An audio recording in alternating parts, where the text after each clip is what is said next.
The fates of the lost Primarchs of the 2nd and 11th Legions are among the greatest mysteries in Warhammer 40k. Games Workshop has a strict policy for their writers that there is never to be any lore for these two enigmatic Primarchs, adhering rigidly to an old model for reasons that aren't really clear any longer. But lately they have been breadcrumbing us with little tidbits, tasty morsels that have been coming out in the lore ever since the Horus Heresy started. But there's a piece of lore for one of the lost Primarchs that was created in 2009 at the dawn of the Horus Heresy series, an event held by the very people who wrote the lore for the Primarchs, the Horus Heresy, the Great Crusade, and the Siege of Terra, gave us the intended name for the Primarch of the 11th Legion, a name included in lore penned by none other than Graham McNeil himself. But before we get into that, we need to look at what it is that we do know in the lore officially about the Forgotten and the Purged, and the legions created from their gene seed. Now originally, and up until about 2021 it seems, the official Games Workshop stance on the Lost Primarchs could be summed up by this statement by Aaron Dembski-Bowden on if the Space Wolves had anything to do with their disappearance. Basically, did Russ and the Wolves act as the executioners of the 2nd and 11th, like so many fans theorize? The answer is not one that any fan would want to hear. In all honesty, they weren't involved with the Lost Legions. There's no answer to what happened to the Lost Legions. So whenever there's a suggestion or a hint, you can take it in the spirit it's intended. Even on the Horus Heresy team, we know there's no answer. So we know the Wolves didn't do it. They can't have done it, because if they did, that would be an answer. To be clear, it's not a case of, we know the answer and we're not allowed to say, except in hints. It's a case of, there is no answer at all and there's not allowed to be an answer. Aaron Dembski-Bowden, 2018. Wow, sounds like some corporate executive didn't get his way, had a conniption fit, and probably was going to take his ball and go home. There's not allowed to be an answer. What the hell is that? But it has been quite a while since 2018, and a lot has changed both in the lore itself and within Games Workshop as a company. For they are now one of the most profitable corporations on the planet now, and they know that the Primarchs are a veritable gold mine. We have been waiting to know more about Legions 2 and 11 and their gene fathers since 2nd edition that I can think of. So Games Workshop seem to have backtracked a bit on their 2018 official take on the Forgotten and the Purged, as we see in this moment when Alfarius first meets Leman Russ and they exchange some of the few words they would ever, as written in the 2021 novel Alfarius, Head of the Hydra by Mike Brooks, one of my favorite books. Though it must be noted that the book is ostensibly narrated by Alfarius himself, and even he states that his truths are quite questionable. And we are tools, of that I have no doubt. I do not think many of my brothers realize this fact, but Russ is one who does. He does not like me any more than Rogel does. In fact, I would say considerably less. But I found him next to me at a victory feast once, and we exchanged words. He was drunk, or seemed so. I suspect this was a low ruse on his part, for our very natures allow us to metabolize all but the most potent toxins without harm. However, drunkenness seems more suited to the roaring, fur-clad giant that is Russ than it does to the patrician nobility of Guilliman, or the dourness of Perturabo. And so some might underestimate him. What are you supposed to be then? He demanded of me. I had not long revealed myself to my brothers, and this was the first time we had spoken. I smiled at him. I am Alfarius. Russ grunted in response. I asked what, not who. I'm not sure I follow, I replied. I doubt that. He took a gigantic swig from what was effectively a small barrel in his hand, which reeked of the chemical swill Fenrisians call mjold. But if you insist, we are all an aspect of the All-Father, or have a manner in which we serve. He has his castellan, his herald, his siege master, his governor, his... Here Russ paused and cast a glance over his shoulder at where Magnus stood some distance away. Sorcerer, the Wolf King finished in tones of distinct displeasure. I said nothing. Russ had not listed himself in his speech. There was little doubt what his role was, at least to anyone who had seen the wolves fight. Russ has a fury in battle that is a near match for Angron's, but he possesses a tighter focus. The Wolf King is our father's executioner. I suspect at least one of my departed brothers could have attested to that fact, although I have absolutely no evidence to suggest that this is the case. Call it a feeling, if you will. Alfarius is probably one of the single most keen and objective observers in the Warhammer setting. Being the literal living embodiment of a lie, he can smell and sense the truth in anything spoken, written, implied, or communicated in any way. His specialty is subterfuge, so he would be the one to know if Russ was being straightforward or not. But we also have other evidence the writers at Black Library have been seeding us with, hopefully sowing what will soon be an ever-growing forest. This excerpt from the novel The Wolf Time by Gab Thorpe, written in 2021, comes from a discussion between two custodes, Hastius Weichelen and Maldavar Colquhoun, in a discussion about the Space Wolves, some of whom are resisting their new Primaris Marine reinforcements, and Rabute Guilliman during the Indomitus Crusade. During the conversation, Colquhoun raises the possibility that Guilliman may betray the Emperor and that he is looking for an excuse to openly act. There is division among the Space Wolves regarding the Primaris reinforcements, he told the Tribune. However, I think the harder Guilliman pushes Grimnar, the more the Great Wolf will resist. The chief librarian, Njal Stormcaller, seemed quite amenable, and I have established a relationship with him. He may be able to exert more pressure on Grimnar. No, you are mistaken. If Logan Grimnar feels betrayed from his own ranks, he will react very poorly. Guilliman is waiting for any provocation that would allow him to respond more forcefully, but we should ensure he is not presented with any. Speculation, said Weichelen. If Guilliman was to turn on the Emperor, then the Space Wolves would be one of his first opponents. The history of the 10,000 with the 11th Legion is a reminder of that. Why would Guilliman be so keen to arm and expand such an obstacle to his ambition? We do not yet fully know what call is implanted into the minds of the Primaris Marines, snapped Colquhoun, his face moving closer to the vid capture. Who knows what controls he seeded into their minds as his educator machines fed their brains during their long sleep. And as the history you refer to proves more than anything, loyalty to the Emperor can be directed to ill ends by manipulation and lies.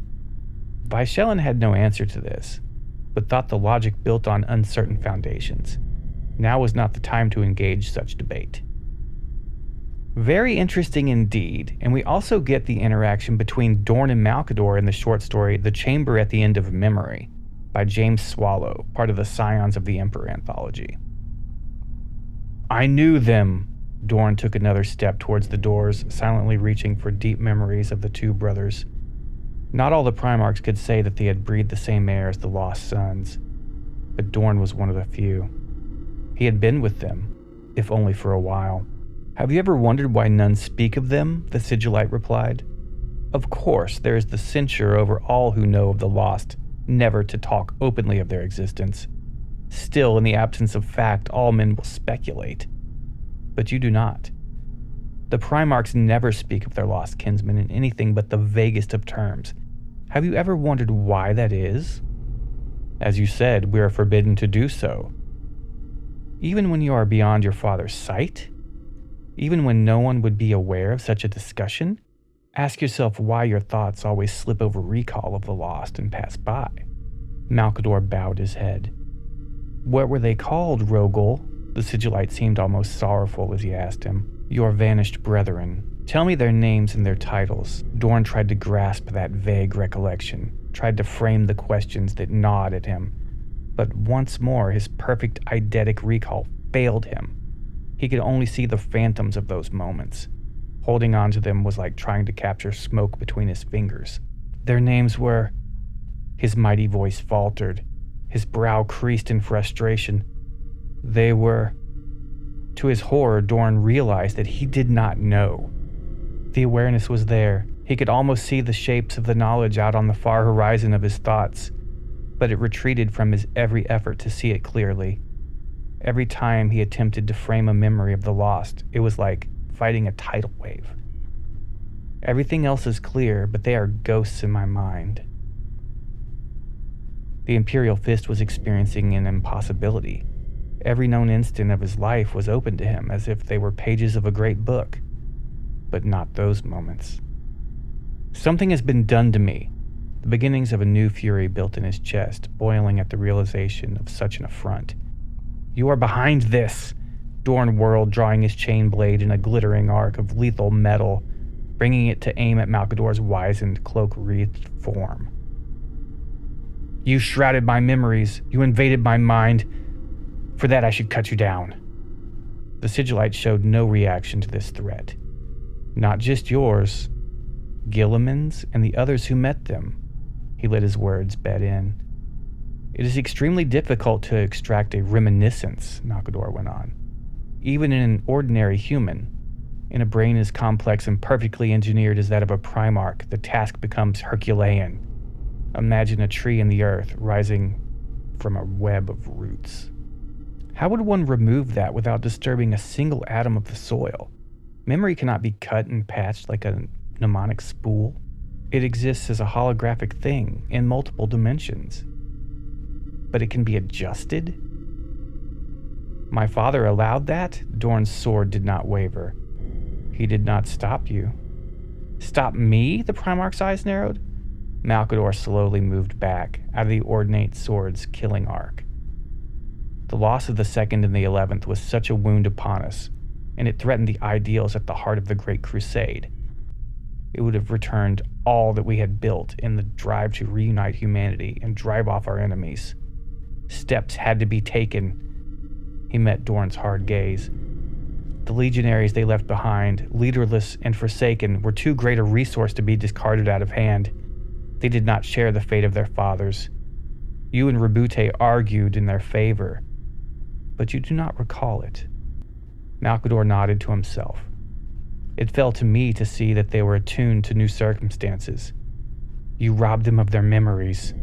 I granted them a mercy, Malcador replied, his tone wounded. A second chance. What mercy is there in a lie? Dorn thundered. Ask yourself, the Sigillite, aiming the burning head of his staff in the Primarch's direction. You wish to know the truth, Rogel? It is that. What I shrouded in you was done by your command. You told me to do it. You and Rabute conceived of the scheme and granted me permission. Dorn's scowl deepened. I would never countenance such a thing. Untrue! Malcador slammed the base of his staff into the floor, the crash of the metal punctuating the word. Such was the fate of the lost that you willingly allowed it to make safe that knowledge. Another denial formed in Dorn's throat, but he held it there. He put aside his anger and looked upon the possibility with detachment, with the cold eye of the Praetorian. Would I have done such a thing? If the matter were grave enough, would I have been so pragmatic, so bloodless in my command? Dorn instinctively knew the answer. There was no doubt that he would. If the Imperium was put at risk, he would give his life for it. The cost of some memories, of a fraction of his honor, was indeed a price he would pay.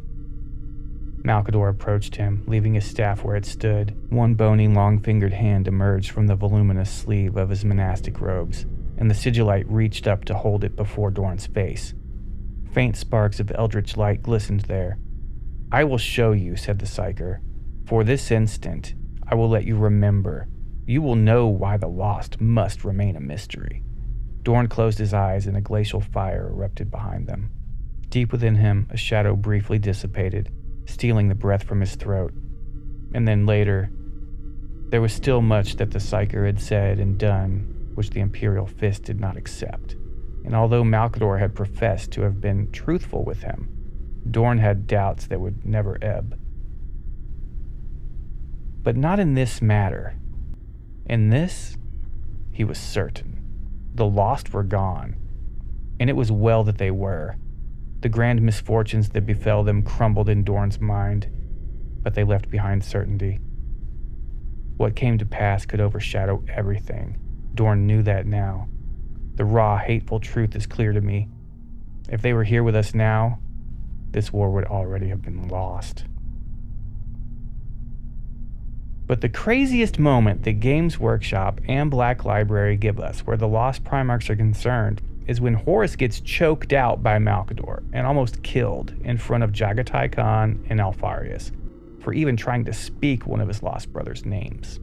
My brothers and I have come to put an end to this madness once and for all. The history of the Imperium is not something that can be amended. We will not allow it. Pacing now around the other men and women in the chamber, Alfarius nodded in agreement. We know the price of destiny, Lord Regent. We know the sacrifices that must be made. There was always a chance that some of us would not live to see the galaxy united beneath our father's banner. He saluted with one fist to his chest, being sure to mark the Sigillites' reaction to the outdated gesture. But to deny that they ever existed? To openly dishonor the memory of our fallen brother? What gives you the right to decide that in secret behind closed doors? Malcador glared at him. Do not speak to me of secrets. You are playing a dangerous game, the three of you, and my patience grows thin. Then, to a chorus of poorly stifled gasps, the Sigillite turned his back on Horus. He could feel every pair of eyes in the room upon him as he retrieved his eagle-topped staff from its cradle beside the throne and steeled himself to face down the monsters he had helped to create. He lowered himself back onto the seat and peered out from beneath the cowl of his hood. While our great emperor is absent from the throne world, I carry his authority, and I act in his name. We here, we lords and ladies of Terra, have given the matter adequate deliberation and decided that a tribute to a fallen and disgraced Primarch is not a monument worthy of the investiary. The statue will be removed, the marble pulverized and used to line the paths of the state gardens in the inner palace. Even the Khan stiffened at that. Horus stood absolutely motionless, save for the twitching of his fingers. Doubtless he was imagining all the ways he might tear the Sigillite limb from limb. Not worthy, he growled. Malcador leaned against the throne's carven back. If you cannot see the reasoning behind this decision, then you only convince me further that it was the right one, and that there is nothing more to discuss. Pray, return to your legions. The Imperium needs victories more than ever. Let these past failures lie. Quite unexpectedly, Horus laughed, loud and long. You can't even say it, can you? He said incredulously. You can't even say his name. Do not speak it, Malcador thundered, loading the words with psychic force that struck the Primarch's mind like a hammer to the forehead. Horus reeled, blinking away the pain. His brothers, too, seemed to feel the blow, along with every mortal still in the chamber. Even the Sigillite's own ears rang, but he kept his voice firm and unwavering. This was your father's command, boy, and you all agreed to it. To disobey now is to break faith with the Emperor himself. The Primarch gave a wry, defiant grin. My brother's name was... Faster than human thought, Malcador's empty hand snapped up into an arcane gesture, long forgotten by any other living soul on Terra. Silence! Horus froze, his limbs locked fast within his armor.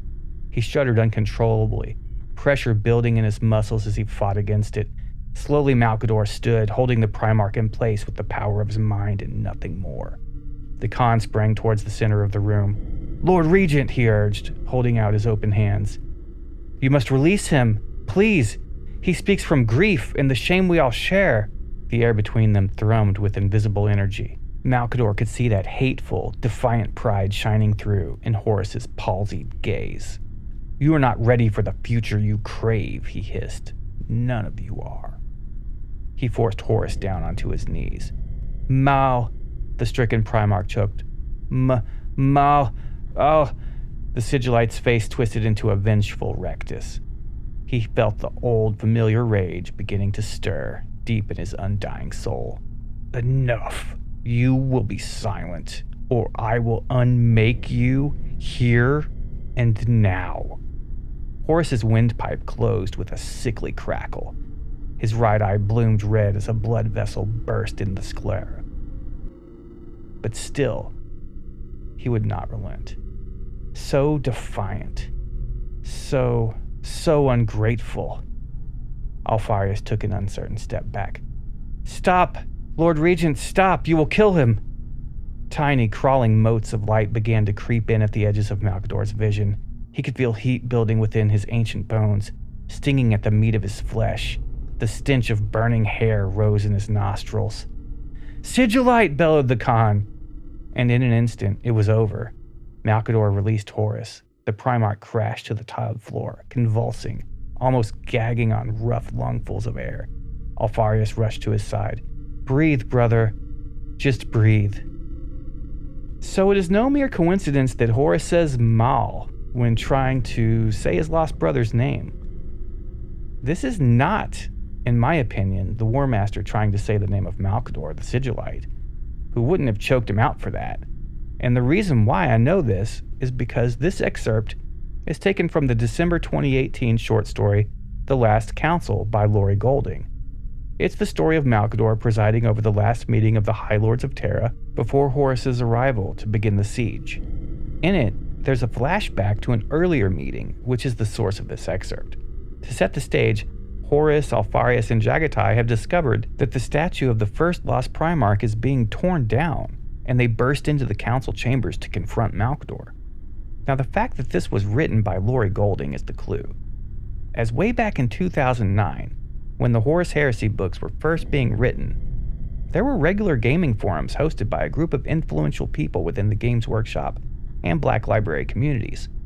And one forum called Great Crusade dealt with the events of the Great Crusade leading up to the Horus Heresy. Laurie Golding hosted this event, and he later went on to not only write the short story I took the excerpt from where Malcador chokes out Horus, but he went on to become an editor at Black Library and write and contribute to much of the canon lore that exists today. While the forum was unofficial, it consisted of a group of gamers who were playing a narrative campaign and were using Primarchs that they had converted themselves. Laurie asked Graham McNeil to write the lore and background for the campaign, and Graham came up with The Assault on Gedrin Prime.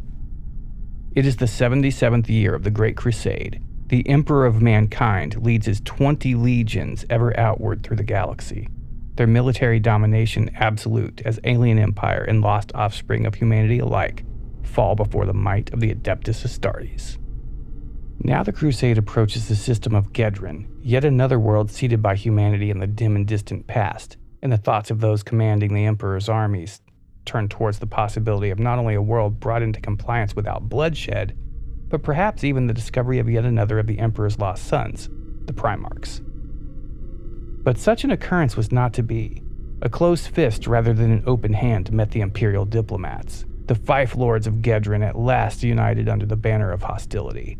Corax, progenitor of the Raven Guard and master of the expedition, was quick to order the invasion fleets of all 20 legions into position. Of the other Primarchs present within the fleet, Khan, Leman Russ, and Malabron, there was no argument. Basically, one guy turned up with his own chapter that didn't really fit in with the rest of the established legions, so he got to be one of the missing legions.